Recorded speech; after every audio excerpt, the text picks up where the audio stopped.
3 study snacks to fuel up for homework or make for your kids. We've got homemade chocolate cereal, little pretzel bites, and sweet roasted chickpeas.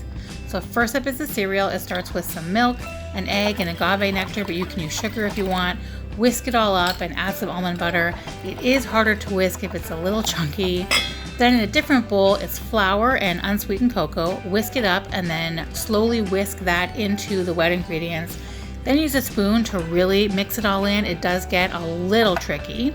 Now, pinch these little pieces of dough off and roll them into cereal-sized balls. Make sure they're not too big or they're not going to make very good cereal, and then bake them, let them cool.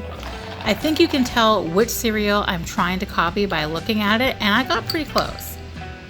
Next up is the pretzel bites. Start with warm water and then sprinkle the yeast all over the top of your water.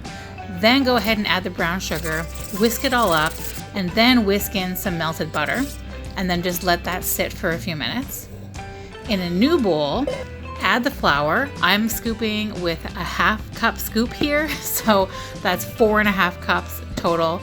And then finally you're gonna add your salt and whisk it together, and then slowly add that flour mixture to the wet ingredients with the mixer on low with a hook attachment and let it knead for 5 minutes.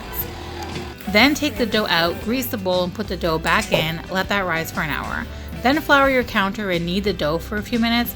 Roll your dough into ropes and then cut them into small pieces, a little smaller than you want your finished pieces to be because they will grow in the baking soda bath.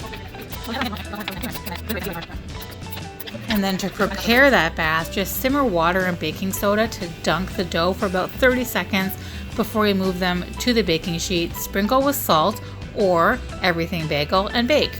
These are great because your hands don't get dirty. And now roasted chickpeas. Start with chickpeas, obviously. Add your spice mix and brown sugar and stir. Then add your maple syrup and then coat them as evenly as possible. Then you're gonna line a baking sheet with parchment paper and then spread your chickpeas over it and then bake. That's it. These are a little sticky, but they're actually not too bad. Links to the full recipes are in the description of this video. Comment which one is your favorite and find me on Instagram.